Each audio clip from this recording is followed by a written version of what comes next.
Life Audio. Welcome to Empowering Homeschool Conversations. I'm your host, Peggy Ployhar, and the founder and CEO of SPED Homeschool. Each week, we bring you expert insights and practical strategies to help you homeschool your unique learner with confidence. Today, we're diving into a fascinating topic of how neurodevelopmental movements can help children build strong foundations for learning success. Many parents struggle to find effective ways to support their child's focus, coordination, and overall development. But what if simple natural movements can make a profound difference? Joining me is Sonia Story, creator of the Brain and Sensory Foundations program. Sonia has dedicated her career to teaching parents, educators, and therapists how innate rhythmic movements, primitive reflex integration, and postural reflexes can improve sensory processing, overall learning, and well-being. Her work has been featured in multiple books, and she has trained extensively with leading experts in the neurodevelopmental movement arena. I'm excited to dive into this conversation with Sonia and explore how these powerful techniques can help children thrive. Let's get started. Welcome, Sonia. Well, thank you so much. I am super happy to be here, and I want to thank you, Peggy, for everything you've done to bring this event to its live state and to all the listeners. Absolutely. Yes, you've been on the show before, and it's been a while, and I am just so excited about the work that you do, and I know the before and after that families experience when they work with you is life-changing. And so definitely, if you're just popping in for this conversation, stay a while. This is one you want to hear. But Sonia, as we get started, I would just love for you to give us a little bit of your background. And introduce yourself just a little bit more than what I shared in the intro. Sure. Well, I got into this out of desperate need. And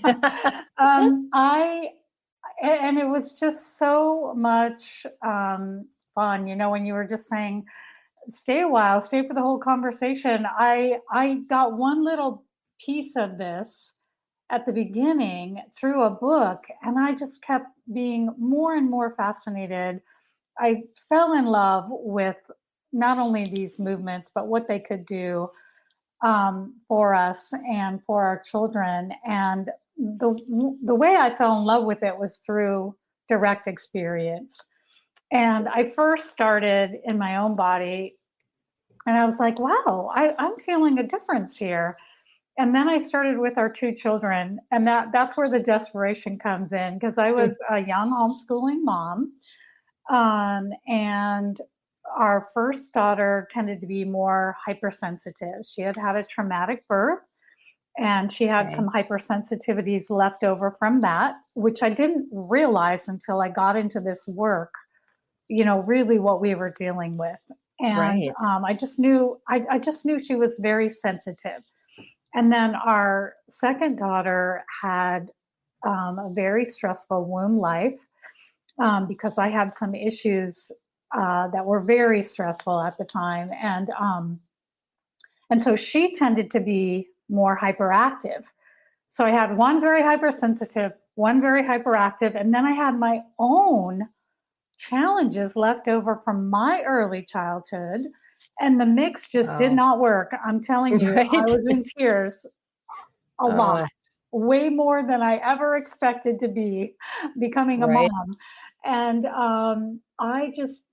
my daughters were fighting with each other. I was teaching them things like nonviolent communication, which is a great set of tools, but it really doesn't work when you're so triggered that you're in that mode of just fight or flight, and you can't access those tools where you say, okay, I'm going to say it this way, and I'm going to, you know, it didn't work. And what I realized, I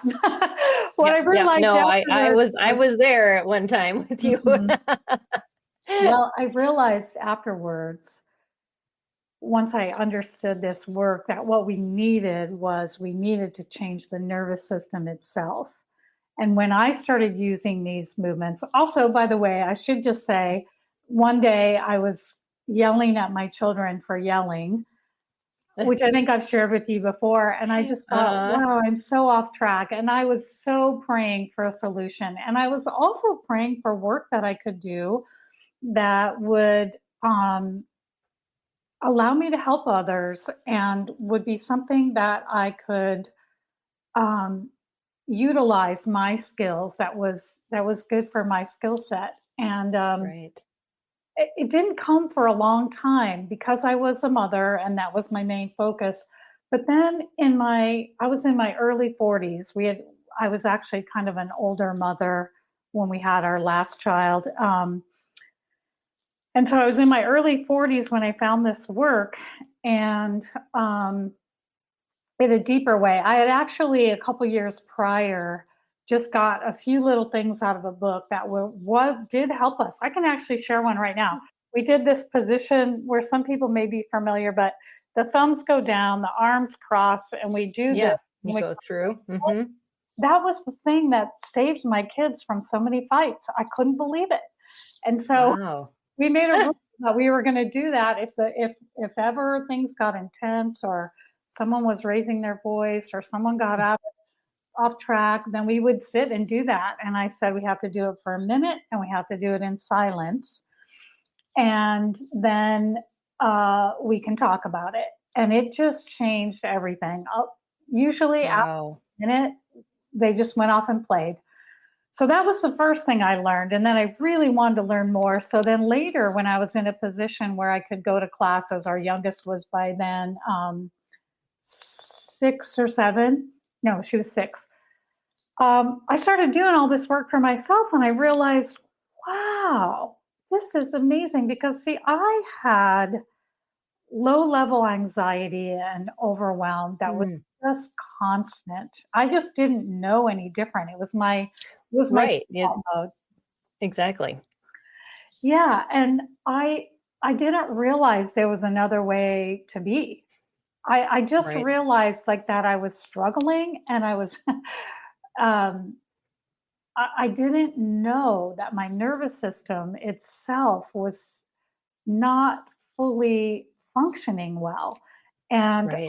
when I did these movements, I did them very consistently every day or every other day, but mostly every day for 4 months. And at the end of that 4 months, I just could not believe how I thought to myself, this is how God means us to live. Because Right. I was spontaneously joyful. I had always had to work to be positive, but I became much more spontaneously joyful. I could be much more of the kind of parent that I wanted to be, like going with the flow and not being overreactive and not being too controlling and that kind of thing. And Right. my family was very grateful that I did it. And then we saw that it immensely helped our children, Yeah. and my anxiety went away. My whole visual perception changed.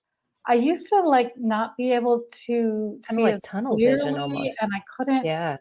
I had kind of like a literal tunnel vision, which actually does come from different stress and trauma that we've had. And So, I was so delighted. I would, you know how you see a toddler like walking around and like discovering different things? I was right. like Yeah. that. And Wow. of course, different stresses come, and then you have to sort of reset. But it Right. was so much fun. And I just thought, wow. And then I was working with my own children, I was working with other clients, mostly school age kids. And I thought, wow, parents really need this. And so I figured I would um, teach parents. Yeah. Anyway, but I knew that I needed a lot more training, and I ended up um, taking over 50 workshops in neurodevelopmental Wow. movement, and I just couldn't get enough. And I still study it, and I still do it. And Yeah. to me, it's the biggest gift. And I just want everyone to know about it. And that's why I'm so Yeah. grateful for these kinds of things that you're setting up, because they allow us to talk about it in a deeper way. Because once people Right. understand it, they say, wow, that makes so much sense. Yeah. Yeah. I love your story. I think a lot of our listeners can really relate with you. We've had shows recently a lot on the nervous system and Mhm. it being out of whack, how stress and in utero things can cause nervous system issues in our kids, that we can pass those along. Things that I think people are just starting to really understand why we're so out of whack, and and why we need things like what you're going to be talking about today.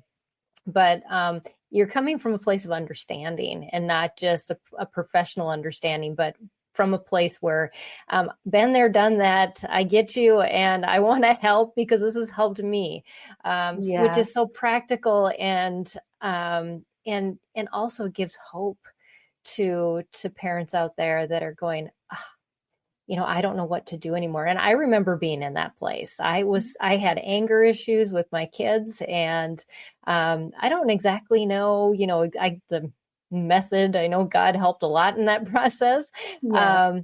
But for me, movement has been a healing thing too, just because of all the aerial things that I do. I find that is my happy place, and I come home happier than ever every time I'm at the studio. So Yeah. I, it I does. really It think really we, helps. yeah, and I think that we are led to find the tools that are going to work for us. And this was so much what I needed. And Yeah. it turns out a lot of people need this because there are a lot of things that really disrupt the natural way that we are supposed to function. Right. And I feel so, gosh, my heart would just break when I worked with these kids because I saw that they were so big hearted and so sweet, and they just could not function well. Right. And some of them so smart, but they had you know what we're going to get into here with they had the unintegrated primitive reflexes along with other neurodevelopmental movements that just were hindering them Right. from their full potential. We will continue this conversation after a short break.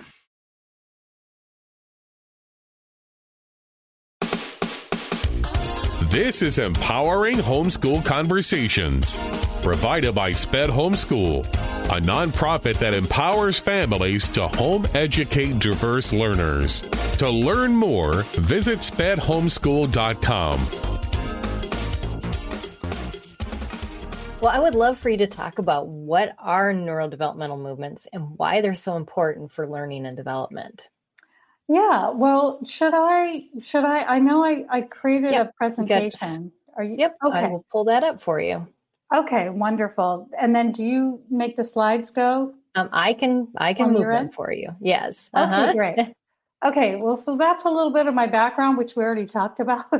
Yep. And Uh-huh. I'm happy to provide these slides for anyone who wants them. But neurodevelopmental movements are innate. In other words, they're part of our intelligent human design. They are not something that I made up. They've been studied for hundreds of years, and they are, everything in our, I believe, everything in our creation has a purpose, and it was Yes. so amazing for me to study these movements because I just kept seeing how perfect they are and how elegant and how beautiful they are to get us from the place of being a little baby in the womb to being able to come out during the birth and function in a way that's going to help us survive, protect us when we're vulnerable, get us moving so that we can nurse and do all the things that we need to do, and feel all the things we need to feel to grow our brains and bodies. And they're just amazing. They weave into each other. They're like this beautiful web of um, movements that do so much. They're not just for obviously a baby has to be born, and so they do help with birth.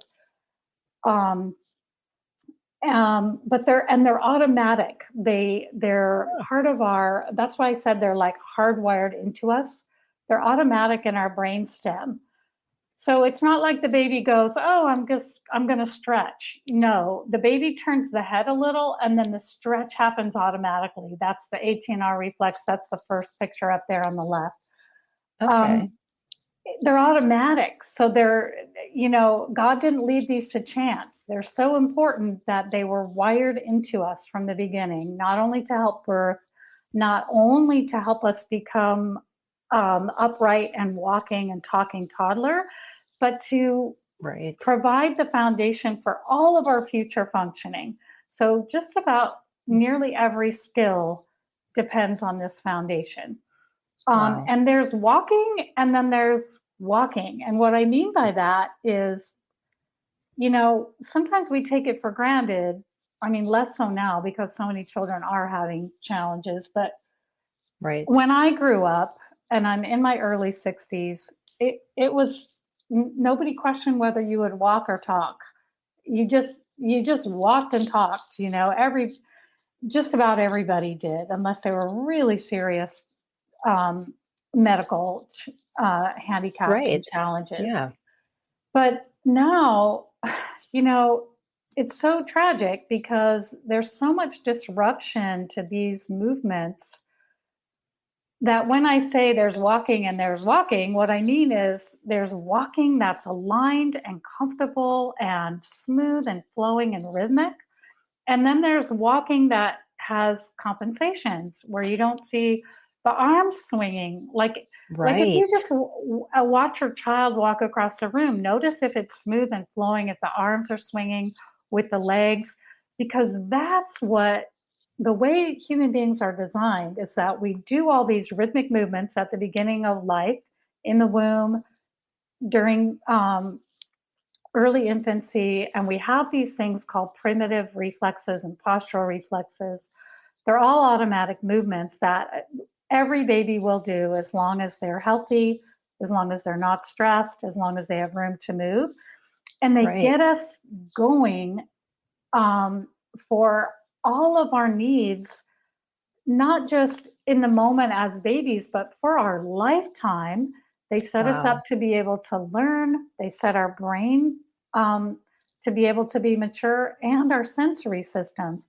And then what I was starting to say is that when we walk, as long as we've had these movements and we're not walking with compensations and tension and weakness and fatigue, and we're walking with alignment and good posture and balance and coordination, that in itself activates our brain, it uplifts our mood, and it keeps us in a state of good, positive, outward flowing engagement with life. And so that's why I say we were designed to be doing rhythmic movements. But if we don't get this foundation, then even something that we consider simple is not so simple anymore. We have to we have to compensate, and then we're not as joyful, we're not as effective.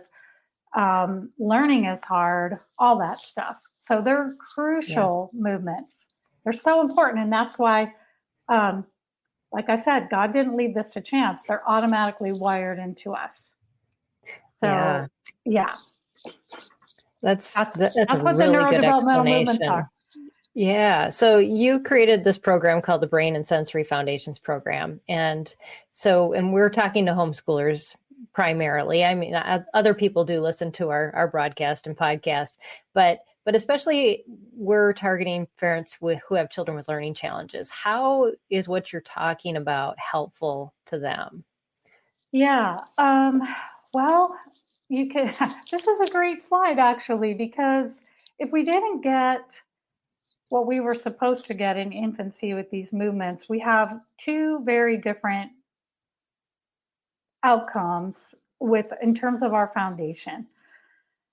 And so the way that it's helpful for homeschoolers is that it goes back to development to help development proceed if it was hindered. And Okay. when you help development proceed, if it was hindered, you start getting more upright posture, you start getting more balance, you start uplifting your mood, you start being able to focus.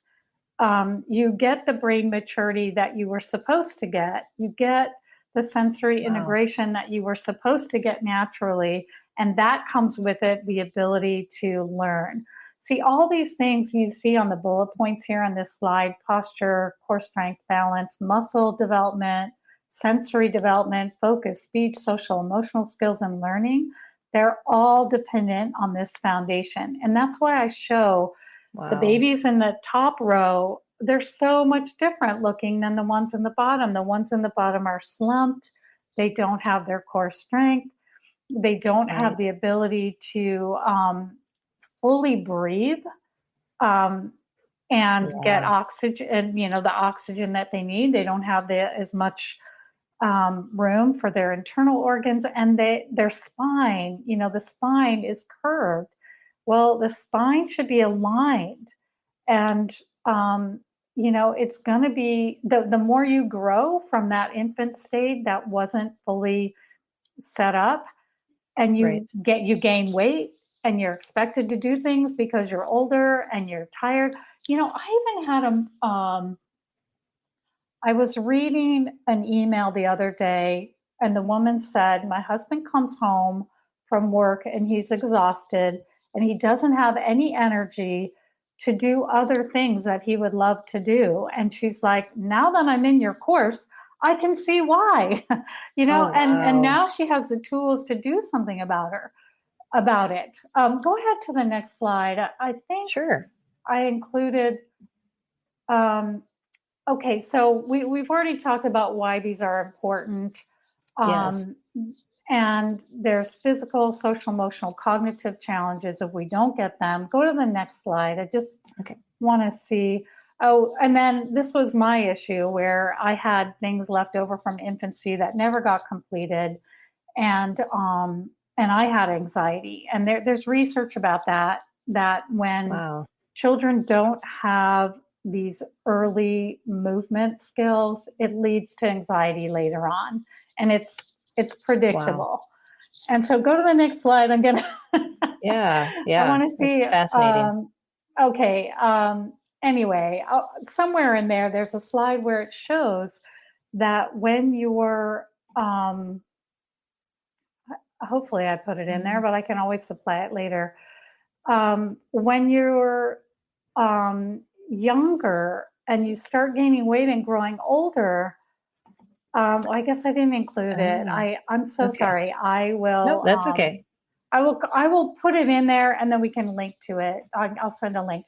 But it Okay. shows that when you have this deficit where you're slumped as a baby, it just carries with you through your childhood, through teen, through adult, unless you know what to do about it and how to get back to development where you can rebuild the core strength. And it's not a perfect system. It's not, you can't literally turn back the clock and become a baby again and go from that stage, but it's as Right. nearly perfect as we can get. And the reason why it's as nearly perfect as we can get is because we're replicating what was already created in our innate human design and function. So that's why it works so well, is because we're replicating things that were meant to do these jobs in the first place. Got So it. it is That very makes a lot exciting. of sense. Yeah. Yeah, that is. And it's nice to know that it's never too late. I think that's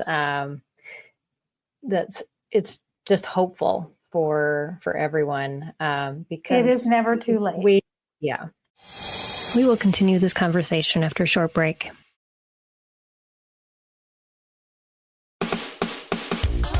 This is Empowering Homeschool Conversations, provided by SPED Homeschool, a nonprofit that empowers families to home educate diverse learners.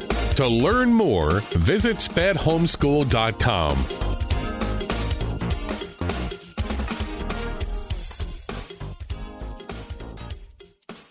let's just head to the next slide. So you talked about this, I think, already, and Yes. why they're important. And then Yeah. I would love to talk a little bit more about the anxiety. We see so many kids with anxiety issues, and I don't think we see the connection about that. And, we tend to medicate it, or just say, that's all in your head, breathe deeply. I think we put a lot of Band-Aids on things when we are in essence needing to go way back to the beginning, like you're talking about. And so I love that you bring this up. And yes, and we that. have more mental health therapists who are starting to be interested in this and to use it. And the ones that are using it are saying it's so helpful and life-changing for their clients, even for things like severe trauma and neglect.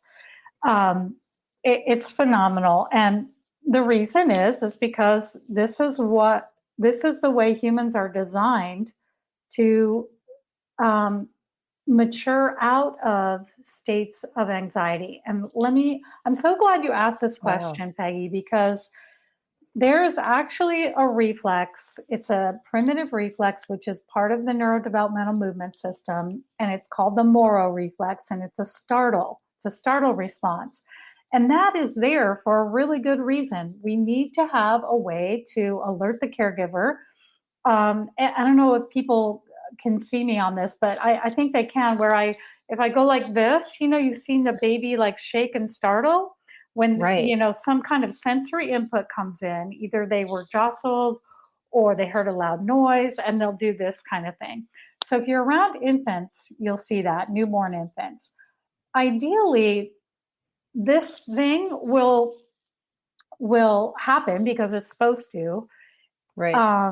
And it will alert the caregiver. It will signal, cling onto the caregiver, and the caregiver, or the parent, mother, most likely, will hug the child, reassure the child, maybe rock them rhythmically, which is innate.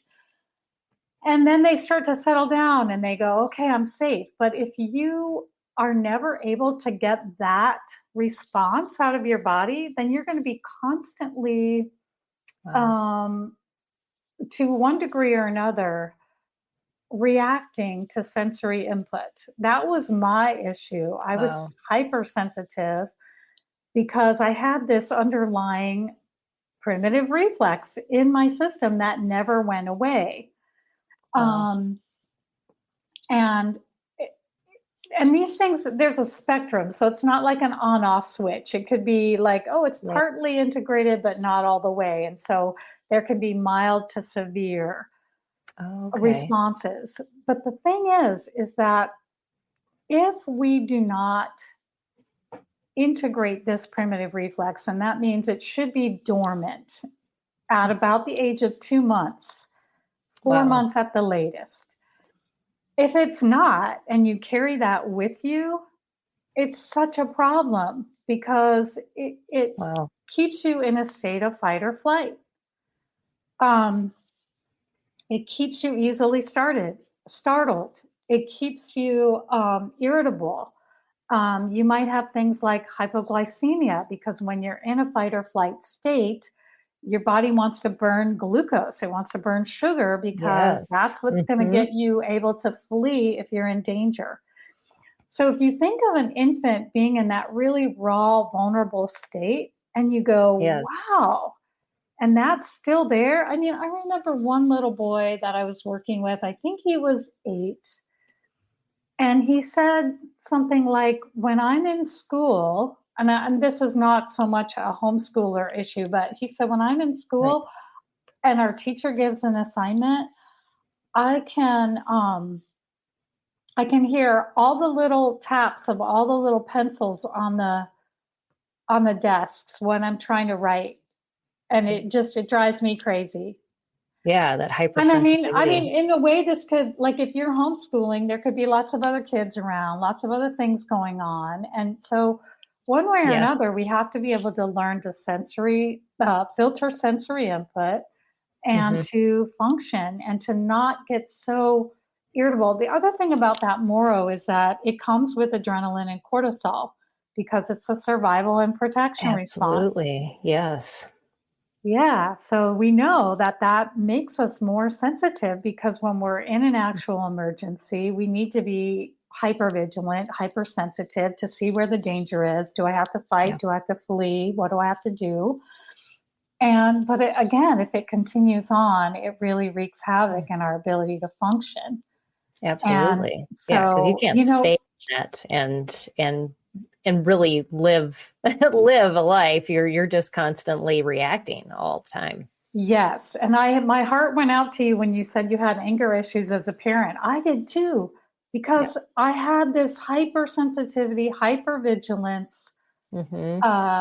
Oh, I was so ashamed and guilty. And I hope parents, um, I hope parents can really give themselves so much love and compassion about that, Right. because it is hard. But that's Mm-hmm. why it's so great, because when we do these movements for our children, we also need to learn them ourselves. And then we get Absolutely. these benefits also. Yes. So, Yeah. yeah. Yeah. That's awesome. Yeah. So thank you for sharing about that, because yes, I go back to, I had a traumatic birth, and then my middle child, who is now suffering from PTSD, had a traumatic birth. And you can see there is that added level of inability to really to do anything, because you are in that reactionary mode all the time. And so, yeah, that anxiety is it's tough. And so I'm glad there's people out there like you that are not only helping parents, but also educating, therapists and other people that Yes, can it do these is really movements. important. So Yeah. I'm glad you asked about anxiety. That's what we're doing here. We're helping with anxiety, overwhelm, sensory issues. Mhm. Balance is one of the most important sensory um, modality. It actually, there's research showing that and this is for all ages, children and adults, when our balance is poor, we're much more likely to have anxiety. And it's Wow. fascinating research. So if we can improve the balance, and there's research about this too, when we improve the balance, the anxiety levels drop to normal. And That's amazing. isn't it? It's actually simple and fun to Hmm. work on your balance. Oh um, yeah. uh, yeah. And anyway, so it can address learning challenges. There are specific reasons. Like, for example, we know children with reading challenges often have a hard time tracking the print, the line Yes. of print. That's a pretty common one we get Hmm. for questions. Well, these neurodevelopmental movements, so there are primitive and postural reflexes, there's also innate rhythmic movements. They and there's developmental movements, and there are others, but those are the main ones that we work with. And they mature the brain, and especially the lower parts of the brain, which are the areas that when you're an infant, those lower parts really have to get mature, because they set up the functioning. They literally build networks into the higher brain centers. That's why we Oh, don't wow. expect an infant to like manage their emotions. We don't expect Right. them to have executive functioning skills yet. Yes. And they, by definition, a toddler has what we would sort of term as ADHD. They're impulsive. They can be hyperactive. They can be, Right.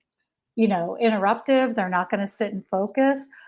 But we're meant to go through that developmental stage, but we're supposed to grow out of it. And Right. we have to have brain maturity to do that. So let me tie this back into Got the it. eye movements and the line of print.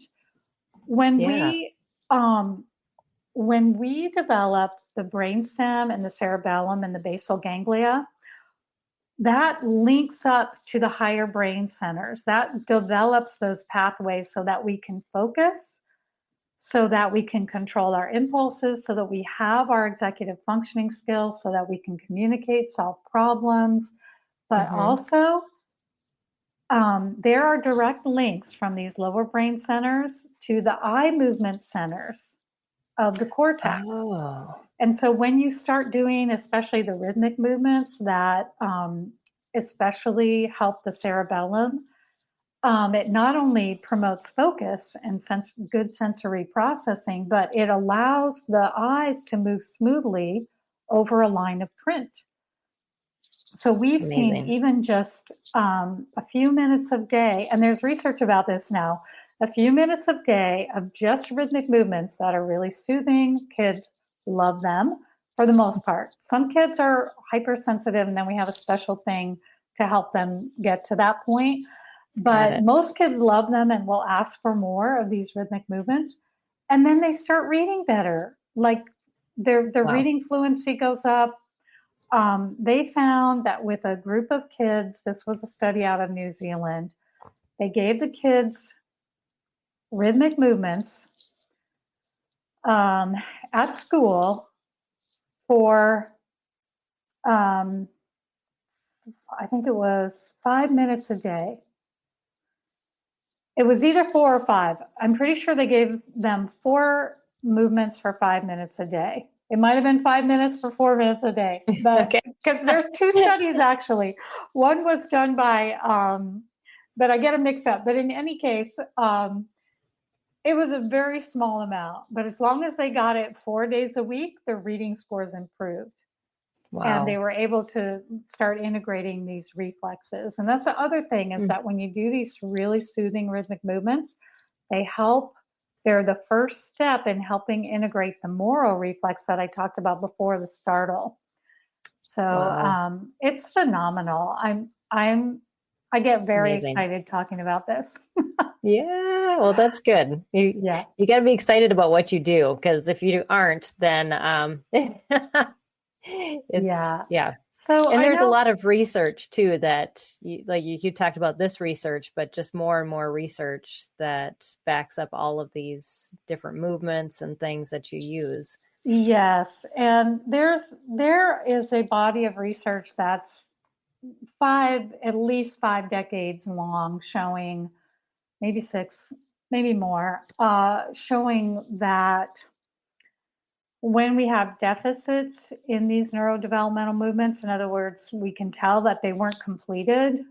There's ways that you can tell that just by watching and checking for things. But when they're not completed, it's associated with physical challenges such as balance and coordination, gross motor deficits, fine motor deficits, abnormal walking gait, which we talked about before, the importance of a smooth, aligned, Right. balanced walk, and then visual motor skill deficits, which is what we were just talking about.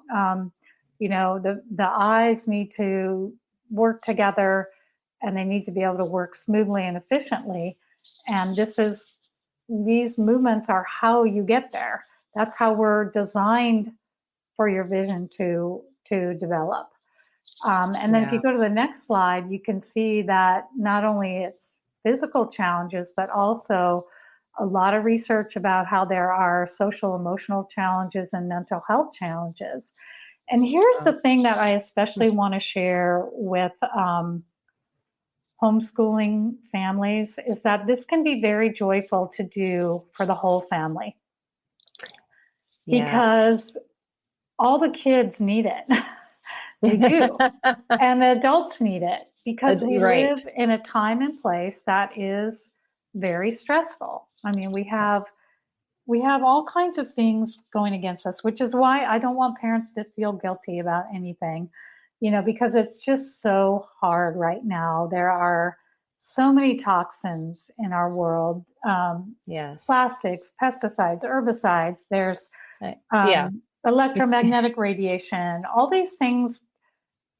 potentially can get in the way of our functioning. There's just so many things. And, at the same time, we have doctors telling us to put our babies to sleep on their backs, which is not how Right. babies were naturally developed to sleep. Right. So there's a lot of people trying to speak out like, hey, we might be putting kids on the back for one reason, but is that a good idea? Because we're missing out on all this development that comes when they're able to sleep on their bellies. So that's worth looking into more. And if anyone wants resources on that, I'll be happy to share. But yeah, so there's so much in our world right now, the screens, the work requirements that families have to do just to get by. And especially like a homeschooling family for many years, and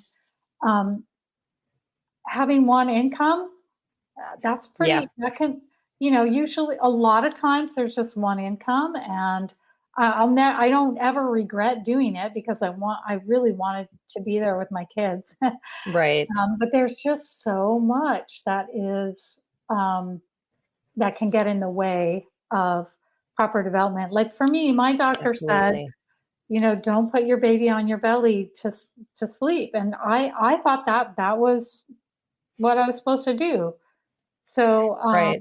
Yeah. I didn't listen to them. All my kids slept on their stomachs, and I bet they slept much more peacefully. They did. Yes. Yes. Yeah. That's actually how it's meant to be. But, yeah, I'm glad that your kids got that. I'm so glad because it really does. That is that provides them with core strength to be on their bellies.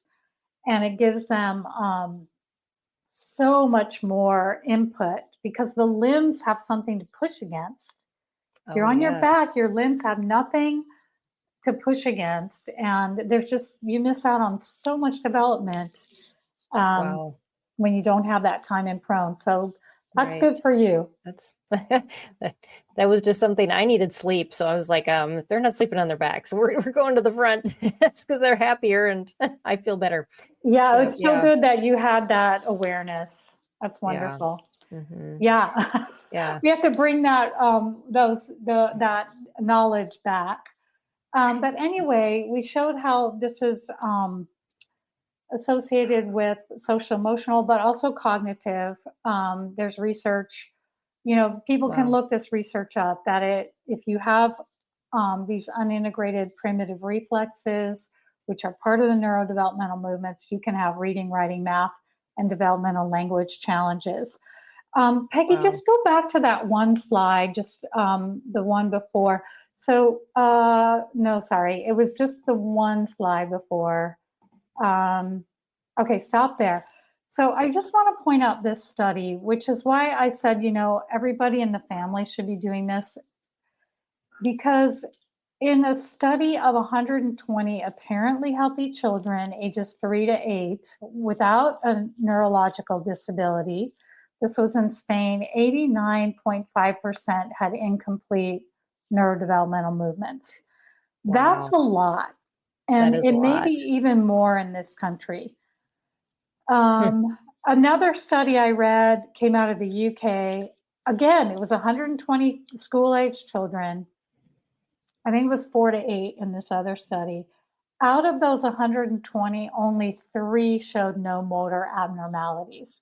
So even the kids who are college-bound, they're working at grade level or above, they very often have these underlying glitches. It's just that you don't see it in the academic realm. That was actually the case with our 2 children, and thank God I was homeschooling, because if they were just in a school system, they would have never gotten this, because they were working at grade level fine, but they had hypersensitivity, hyperactivity. They had, I'm sure that our youngest daughter would have been the kid that they said, you need to put this child on medication, because she would literally she was nonstop, mile a minute. She wanted something new to do every 2 to 5 minutes. And she was constantly moving and talking the entire time. It was just amazing. I mean, it was, she would have been, I could have easily gotten her an ADHD diagnosis in about 5 minutes. And, but the thing is that because they were working at grade level, they would have never been flagged for having, special needs. But so Right. all kids need this and can benefit because it helps with anxiety. It helps them be more efficient. It helps them with their goals. And it's really a beautiful system that way, Yeah. for everyone. Yeah. Can you share some success stories? I'd love for you to be able to Yes. share some of those. I know you had a slide. Oh, I think Yeah, let's that's it. No. go here. So this one, go back just a little. I can share any of these slides. So Okay. here's one where this mom wrote this letter to me in 2008, and I love this story because this young boy, I actually got to work with him only once. His he was he had ADHD, and his tutor um, found out about my work, and she sponsored me to come to teach a class so that she could help this boy along with others.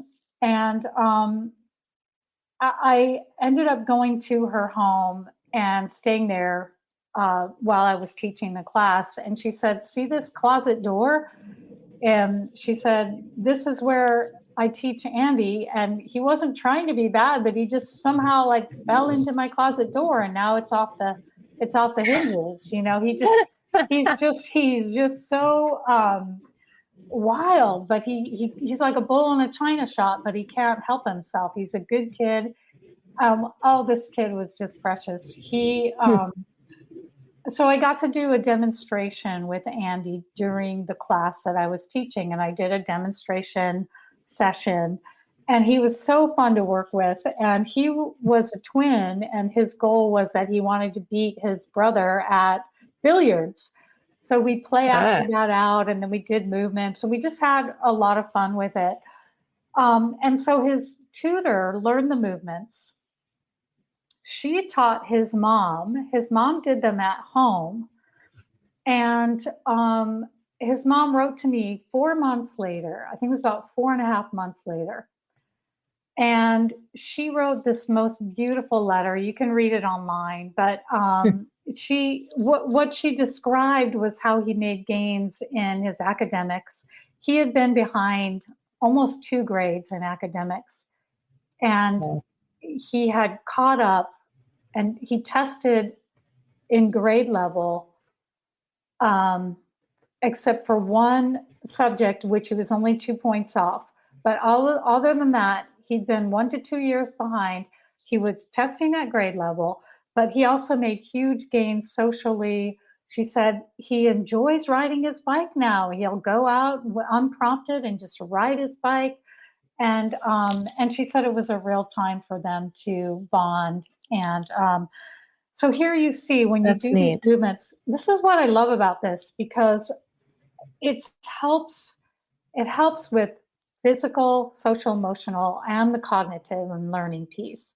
So that's why I love it so much, because it's not just about getting kids to succeed academically. It's about helping them feel comfortable in their body, helping them have the skills and the stamina to do what's meaningful for them. Right. And connecting families in a way where there's less stress and more time for enjoyment. Yeah, that's amazing. And and this family could have been working on these skills for a long time using other methods, just really trying to work with what they were seeing versus what was causing it. And they had been working on other methods. She said, we've tried everything before we found this. Wow. And including medication, which, it's anyway. Yeah. Medications are really tough because it doesn't allow for other possibilities in some cases. And I know I have no judgment. I have no, sometimes it's the only thing that parents have. It's the only thing that's been, and sometimes it might be necessary on a temporary basis. But one of my messages, because I learned this from one of my teachers, was a psychiatrist, and he was a very unusual psychiatrist because he didn't prescribe medication for ADHD. He prescribed these movements. And so if you are going to embark on this and do these movements, it is important to know that if your child is on medication, that according to Dr. Blomberg, I'm not a doctor, I just do movement education, but according to Dr. Blomberg, who was a psychiatrist, he passed away in 2020, but he said that what you want to do is work with the parents and the doctor, and gradually over time, once the child is getting more and more functional, then you gradually reduce the medication. But he saw it all the time where he had kids who were on medication, and sometimes they'd been on medication for years, and he was able to get them off and they were functioning fine. But it was through consistent movement. You do have to be consistent with it. Right. Yeah. I'd love for you to talk a little bit about your program, just what's involved with that, what kind of time commitment parents have, and just what's all involved with that. Sure. Well, it is online, so it's very accessible. And we have a lot of support where we have Q&As, there's email support, phone support. We there's 8 sessions, and within those sessions, there are lessons. And you just go through, you get a 100-page hard copy, beautifully color photos and directions, the wonderful spiral manual. And then you learn the movements as you go through. It's video training, so it's very helpful to have those videos because you can replay them. I used to teach this in a intensive weekend, 3-day weekend. But it was so interesting because when I was doing that, and I did that for years, it was more like OTs and PTs and educators were coming, special educators, but not very many parents. And then I realized, well, how, here are these parents on one income, with probably multiple children, and it wasn't doable for them to get to a class. So way back in 2012, I had a group of parents ask me to make an online class, and I did. And thank goodness, because it's working out really well. Yeah. Good. So, but parents learn the lessons. It's not for the kids to watch with them. It's for them to do.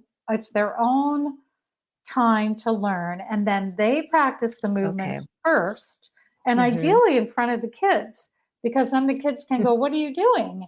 When they see me, you can say, I'm doing some care that helps me feel happier inside, or this helps take the tension out of my body. I'll give you a turn later when I have time. And then they start to get curious and wonder about it. So then they start introducing it with their kids, only in small amounts to begin with, because the movements are very powerful and we need to be able to see how the child responds. And that's actually really important because some kids are very sensitive, and we have to do just little bits and then gradually work up. And other kids will melt right into it and love it right away from the beginning. But we do have a very, we have what I call the roadmap to reflex integration. And it's like this flow chart. If your child responds this way, then you go to this step. And if they respond this way, you go to that step, because we're here also to support and help as you go along, but because it's so important to have something that's customizable and individual, because not everybody holds stress the same way. you And you know. may have two kids, if you're using it for your whole family, that need a totally different approach. And Yes, so, but using the same thing, but maybe at yes, a slower speed yes, or yeah. So exactly. that makes a lot of Yeah. sense. So we have two levels in the curriculum, and the first level is about 18 hours of instruction time. And then, but you can start taking little chunks. Like even if you did the first hour, you'd already have great tools to start working with. You don't have to like finish the whole thing. And you have, depending on when you enroll, you have between 9 months and a year to complete. And Okay. then if you want more time, you can do that. We just have a very reasonable like extension fee, but you get full support with that. Okay. And the other thing about it that I love, Peggy, is that, I've had parents come to me saying, I've tried primitive reflex integration before, it didn't work. And I'll say, okay, first of all, I Yeah. have a little heartbreak when that happens, but I've heard it too Oh, many times now. Or right. I've tried something like this where, we did a bunch of crawling, but my child didn't like it. And I'll just be like, oh no, okay, wait, there's a Hmm. different way to go about this. Please Right. try it again, but do it with this way, because I learned a lot Hmm. from a lot of different mentors, and also a lot of kids taught me what you're not going to see in the manuals, like this kid's not Right. doing it that way. And so I put like the best of the best tools together and gave a system for like how to slowly and gradually work up to it and make it playful because it needs to be Right. fun. And Absolutely.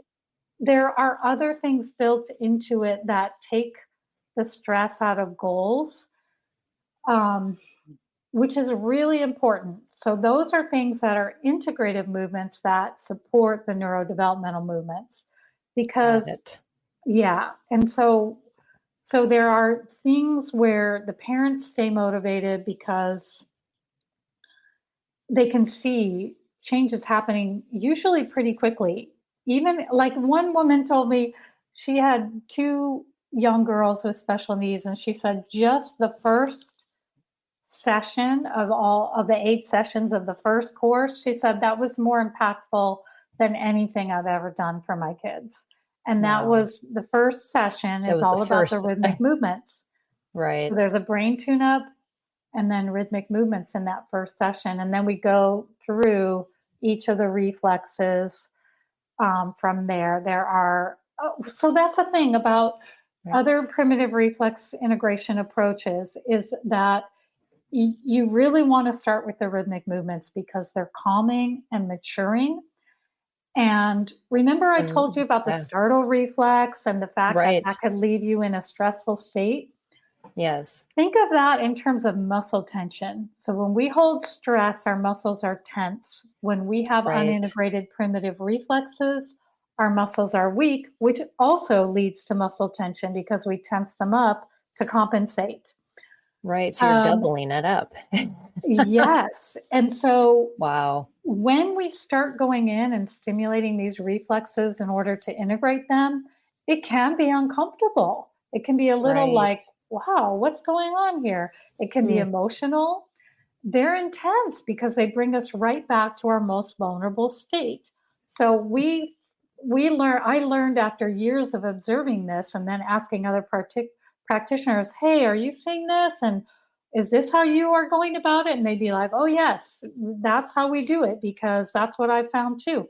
So what Mm. we do is we do the rhythmic movements first because they're calming and integrating and super powerful. Then you have more Got it. brain, body, and sensory development. Then when you go in to stimulate reflexes, it's not so jarring and Yes. it's not going to be so hard. Um, I remember talking to you earlier about how these movements, um, how they mature the brain.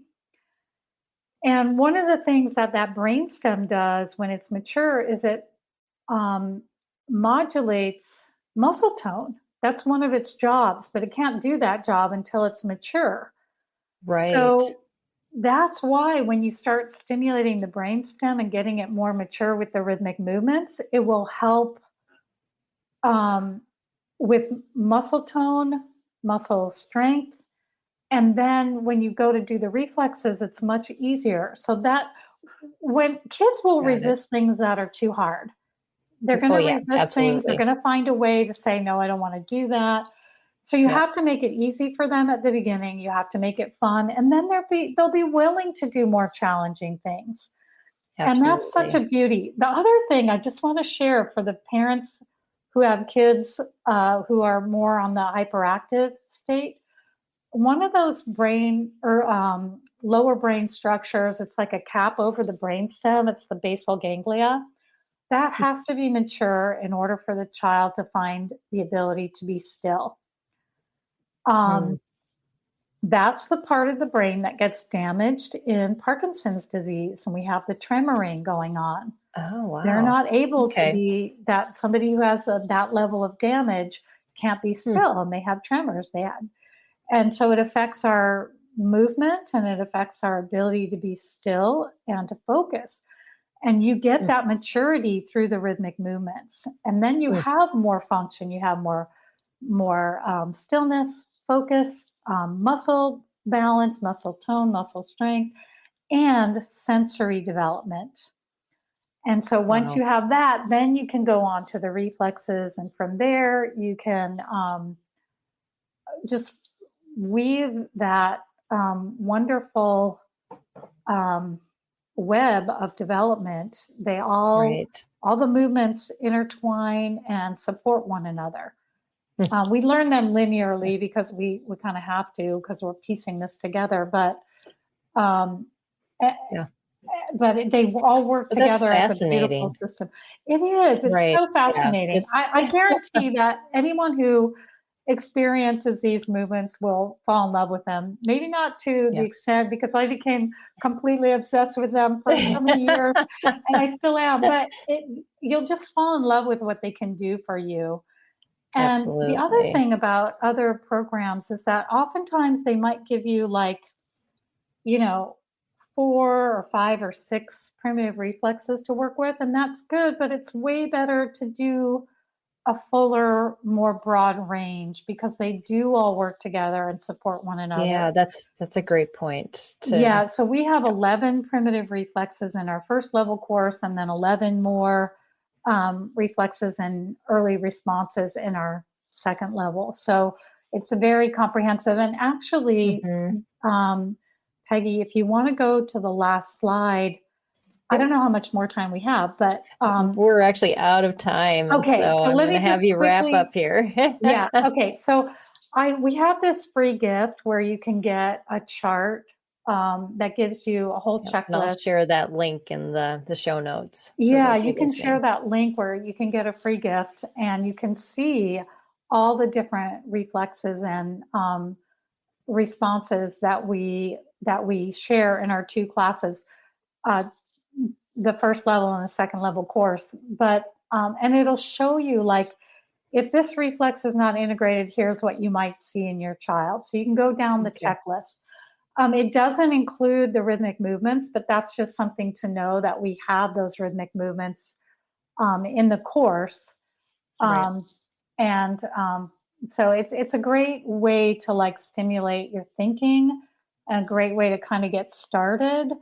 But it is very important to get the full training and not just kind of piece it together on your own, because you'll save so much time, and you'll be successful early on, which is important for parents and children. When you get proper especially training. As you were talking about kids getting discouraged, or just getting overwhelmed, and that's so easy. It can happen so easily. So definitely visit Sonia's website. It is let me pull up my banner here. It's moveplaythrive.com. And I also have the link in the show notes for you, and we'll have the link for that free gift. And also they've shared a coupon code with us, SPED Home 36. So you can save $36 off of their program by using that code. So thank you so much, Sonia. I know you are just a wealth of information and probably could talk all day on this topic, and you probably have in the past. And so I'm just delighted that you were able to share with us, and that you're just available for families to be able to get to the root, really, of why all these things that they see cropping up in their kids and themselves are going on, and that there is hope and there are solutions, and they're simple and they're easy and they're the way God made us. And we need to return to that instead of just trying to use a lot of other things to try to kind of cover it up, like the medications you were talking about and other things. So I'm just so thankful for you. Yeah, it is such a gift to be able to share these movements. And thanks for your time and all your efforts, Peggy. I really appreciate it. Thanks to everyone for listening. Yeah. And I want to thank you all for tuning in today to our episode of Empowering Homeschool Conversations. If you're looking for more resources, support, and encouragement on your homeschooling journey, be sure to visit Homeschool Heroes, powered by SPED Homeschool. That's our site. At Homeschool Heroes, you'll find free downloads, a supportive community of parents, homeschool-friendly providers, and expert consultations that you are available to use, as well as a new test called the Mind Print test. And it does a cognitive test for your child and gives you teaching strategies on how to help them. You can also explore tools, products, and services designed to simplify your homeschooling efforts, all from our trusted nonprofit that understands the unique challenges of homeschooling children with learning differences. Just join us at spedhomeschool.com to find answers to your biggest homeschooling questions and develop your homeschool superpowers with our resources, inspirational articles, and a supportive community that's here for you all the way. Thank you, everyone. Have a blessed day. Next time, we are going to be talking about parenting with faith when your child hurts with our co-host, Stephanie Buckwalter will be doing that interview and talking about just walking your kids through faith through difficult times. And so we would love to have you join us back for that conversation. Till then, everybody, take care. God bless, and we'll see you next time. Bye.